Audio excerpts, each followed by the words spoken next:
Assalamualaikum warahmatullahi wabarakatuh. Halo teman-teman, kembali lagi bersama kelompok kami, yaitu Mia Tiara, Maria Pujianti, Melinda Tri Ramadia, dan Anggraini Afrilia.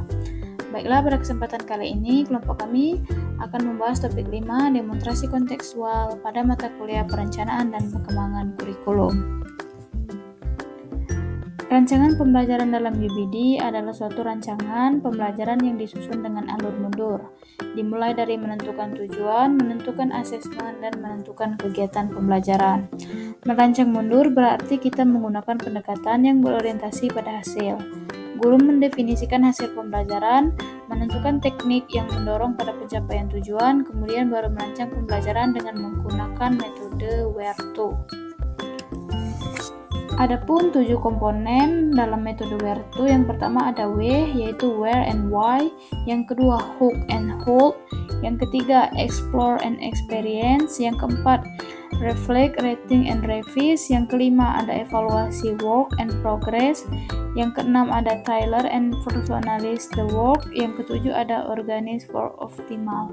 Baiklah, pada kesempatan kali ini kelompok kami akan membahas lembar kerja R, E, T, dan O. Baiklah, yang pertama ada lembar kerja R. Bagaimana peserta didik akan dipandu untuk memikirkan kembali pemahaman mereka tentang ide-ide penting.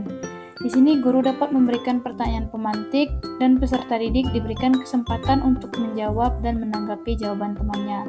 Kemudian guru menambahkan kekurangan dari pemahaman peserta didik dan memberikan semangat pada peserta didik untuk tidak cepat puas dengan hasil yang dicapai.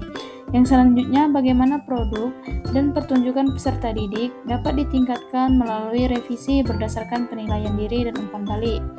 Di sini guru dapat memberikan masukan yang positif seperti apa yang perlu diperbaiki agar bisa meningkatkan produk atau karya dan pertunjukan peserta didik tersebut.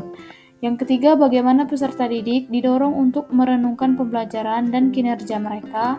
Di sini, guru dapat meminta peserta didik untuk mengisi lembar evaluasi proses dan hasil, atau guru dapat memberikan kuis pada setiap akhir pertemuan.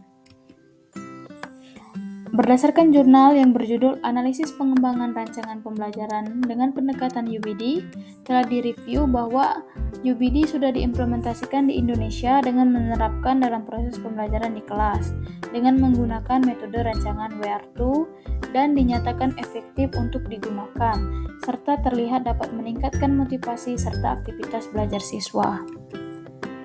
Yang selanjutnya ada lembar kerja E, evaluasi work and progress.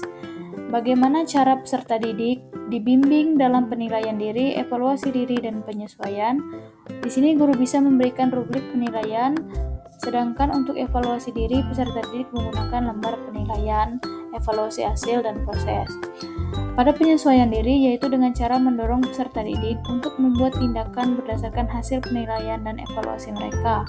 Selanjutnya, bagaimana peserta didik akan terlibat dalam evaluasi diri akhir untuk mengidentifikasi diri, menetapkan tujuan masa depan, dan memiliki semangat belajar. Di sini dapat melakukan refleksi, selain itu melakukan evaluasi efektif yang berkaitan dengan perasaan peserta didik dan dapat memperhatikan psikomotoriknya.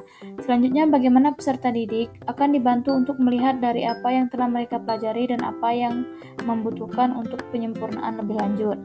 Di sini dapat dilakukan cara memberikan tugas terkait materi yang sudah dipelajari atau umpan balik hasil belajar melalui 3 pendekatan asesmen, yaitu asesmen of learning, as learning, dan for learning.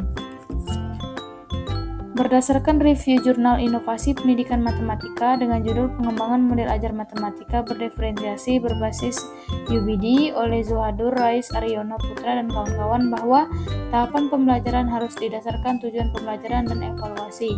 Tahapan evaluasi meninjau keseluruhan proses yang terjadi pada pengembangan desain pembelajaran dengan menggunakan 3 aspek kualitas dari NIF yang disebut valid, praktis, dan efektif. Selanjutnya ada lembar kerja T, di mana ini tailor and personalizes the work. Bagaimana mengakomodasikan berbagai kebutuhan perkembangan gaya belajar, pengetahuan sebelumnya, dan minat peserta didik. Di sini guru dapat menggali karakteristik peserta didik, yang bersifat minat, bakat, gaya belajar dengan menggunakan metode observasi dan asesmen diagnosis melalui wawancara dan angket. Selanjutnya, guru membagi kelompok berdasarkan minat dan gaya belajarnya. Guru memberikan tugas kepada peserta didik dengan menggunakan media pembelajaran berupa video, dan masing-masing kelompok mempresentasikan hasil diskusinya, dan guru dan peserta didik secara bersama melakukan evaluasi dan refleksi. Pertanyaan selanjutnya, bagaimana cara menyesuaikan rancangan pembelajaran apabila ada perubahan kondisi untuk memaksimalkan keterlibatan dan efektivitas pembelajaran? Di sini, guru dapat mempertimbangkan situasi dan perubahan kondisi, tetap fleksibel, komunikasi terbuka dengan siswa. Guru harus menyesuaikan kegiatan pembelajaran dengan kebutuhan pembelajaran, identifikasi dan fokus pada tujuan pembelajaran, manfaatkan berbagai sumber daya, dan evaluasi. Berdasarkan hasil artikel yang berjudul Perencanaan Pembelajaran Fisika tentang Rangkaian Seri dan Paralel untuk resistor menggunakan Understanding by Design atau UBD. Berdasarkan tahapan rancangan pembelajaran dalam UBD, yaitu RETO, yang digunakan pada jurnal bahwa dapat dijadikan alternatif solusi untuk memperbaiki kualitas pembelajaran dengan cara mensinkronkan tujuan, langkah, dan evaluasi pembelajaran yang mempunyai acuan dengan jelas, di mana antara tujuan pembelajaran, evaluasi, dan langkah pembelajaran saling terkait. UBD digunakan untuk membuat desain pembelajaran fisika tentang rangkaian resistor, seri, dan paralel. Dan yang terakhir itu adalah lembar kerja O, di mana pengalaman belajar yang paling baik yang mengembangkan dan memperdalam pemahaman peserta didik adalah pembelajaran dengan menggunakan metode yang melibatkan peserta didik secara aktif dalam proses belajar.